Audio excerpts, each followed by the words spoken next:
Shout hallelujah. Mo ní kẹ̀kẹ́ hallelujah. Blind eyes are getting open.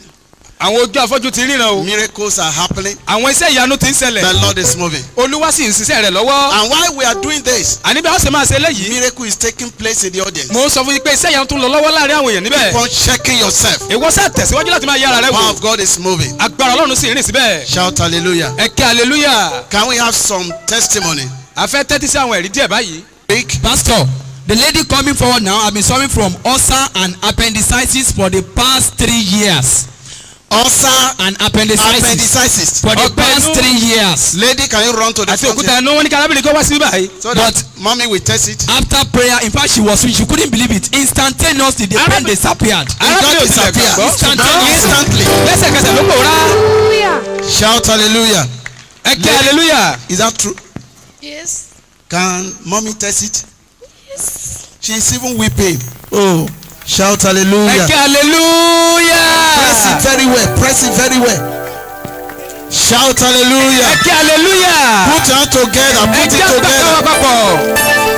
Masere Masaka, I pray your miracle will be permanent in the name of Jesus. The affliction will never return. Pastor, the man coming up, I've been suffering from gonorrhea for the past 10 years. 10 years. But instantly after prayer, it disappeared. It just disappeared. Arákùnrin ti. Father, I pray. It's a terrible thing. Ohun tó burú jọjọ ni. It defies medication. Kò gbóògùn ni. But the power of God just remove it. Ṣùgbọ́n agbára Ọlọ́run mú kúrò. Father, I pray that miracle will be permanent in the name of Jesus. Pastor, this woman was brought here this morning. She was carried here. She couldn't walk at all. But She was carried here. Yes, Arábìnrin tẹ wọ̀ yìí wọ́n gbé wá after síbí ni o. prayers now, she has been. She has been walking. Ṣùgbọ́n lẹ́yìn àdúrà She sókè has ó been ti rìn walking. báyìí. Yes, Ó ti rìn. still walking. She has been Olórí tó rìn walking. yẹn o. She has been Olórí tó rìn walking. yẹn o. Mama has been walking. Ìyá ti rìn o. She was carried here this morning. Wọ́n gbé ìyá yìí wá bí sínú òwúrọ̀ ni. Father, I pray. Bàbá mo gbàdúrà fún ìyá yìí. Àwọn tó gba ẹsẹ̀ wọn lọ́wọ́ wọn lórúkọ Jésù ẹ gba agbára lọ́wọ́ wọn. Ẹ gbé ọwọ́ lé wọn. Kò ní padà síbẹ̀ mọ́. Jésù Olúwa wa. Another testimony. Pastor is HIV positive. He came here with serious pain and symptoms this morning. But after the prayers, the pain is gone, the symptoms are gone. All the physical symptoms. Hold on. Shout hallelujah. Ẹ̀kẹ́ hallelujah. You see, listen. Ẹ tẹ́tí sí mi. She is still going to carry out tests. A sọ̀rọ̀ láti lọ ṣàyẹ̀wò. And I know the test is negative. Mo sì mọ̀ pé àyẹ̀wò náà sọ pé kò sí But níbẹ̀ mọ́. listen to his testimony. Ṣùgbọ́n ẹ tẹ́tí sí ẹ̀rí rẹ̀. There is already AIDS, not even HIV, because he said he saw there are symptoms. Àrùn ikú yẹn ti wà níbẹ̀ náà nítorí pé ó ti ní àwọn ìmọ̀lára. HIV, you cannot see any symptom. Tó bá ti ní àwọn ti HIV. There will be no symptoms. Kò ní sí àwọn kan tó But bá when parí. it's getting blown, Ṣùgbọ́n nígbà tó bá ti di ilé tó jẹ́ there will gbòógì. be symptoms. Àwọn kan tó lè fojú He said yàgbà. this morning after prayer, Ó ní lówùrọ̀ ẹlẹ́yìn àdúrà. all these symptoms just vanish. Gbogbo àwọn ìrora tó ti máa ní nìkan kòórá. It's a sign of perfect healing. Ó jẹ́ àmì pé Ọlọ́run ti wò ó sàn pátápátá. Lay your hand upon him there. Where is he?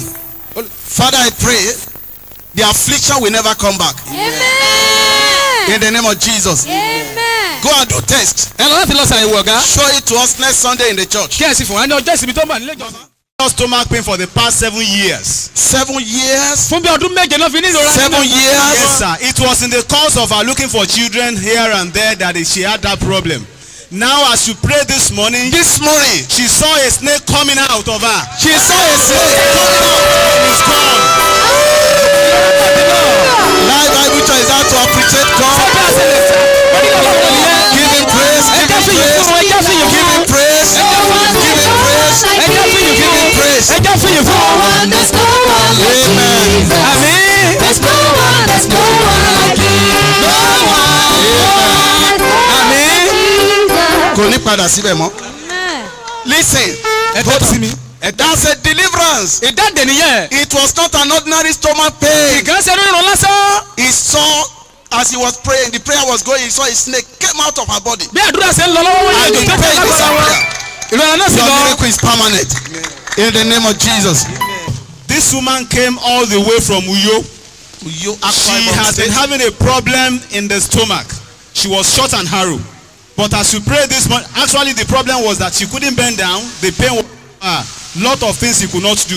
But as you pray this morning, that pain left immediately. She could bend down. She could walk. All the pains are gone. Only what's the room? Okay. You want to go and do that exercise on the top?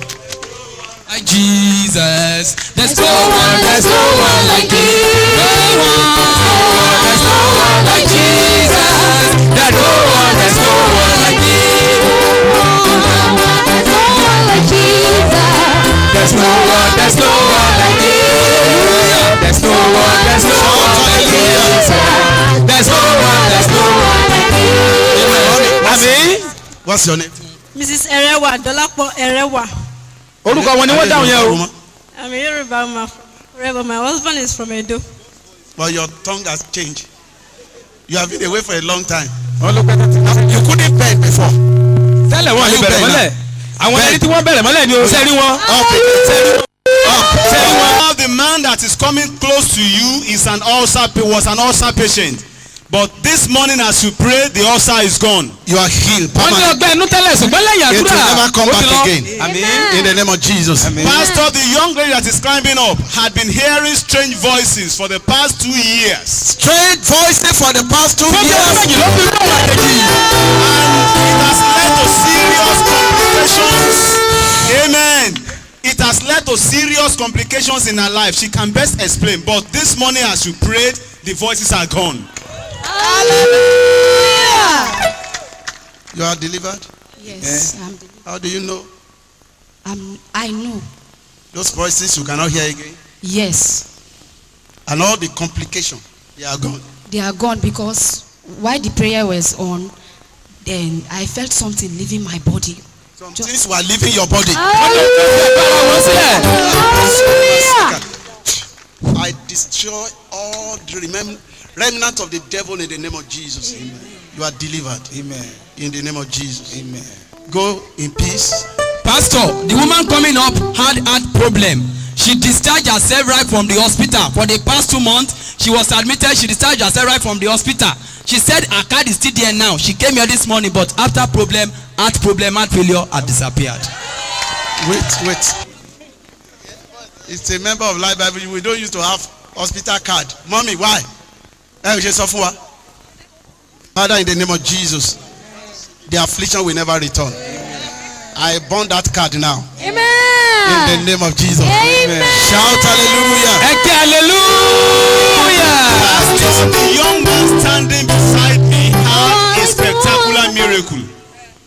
It was reported in the school that he had malaria, and in the course of that, he was treated and he was given overdose on 2 different occasions by different doctors, which led to serious complications in his life.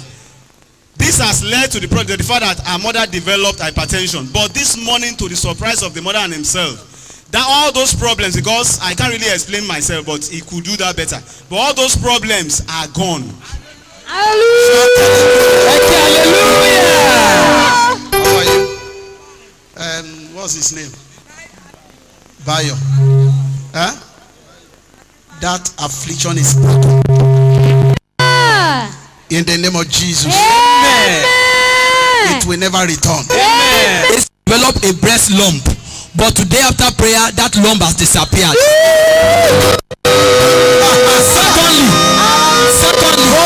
Hold Ẹ on. dúró. You didn't hear that testimony. Ẹ ò gbé ẹ̀rí yẹn dáradára. She developed a lump in the breast. Wọ́n ní wọ́n kàn rí pé nǹkan wù láti ọmú wọn. As the instant of prayer, Ṣùgbọ́n lẹ́yìn ìgbà tí wọ́n gbàdúrà ní kúkúrú, it disappeared. ó pòórá pátápátá.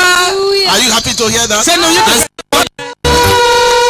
Secondly, she said about 3 snakes used to attack her in the stomach, and that has led to her stomach being hot, severely hot.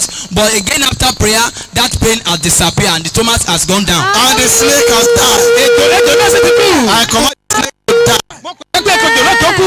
in the name of Jesus.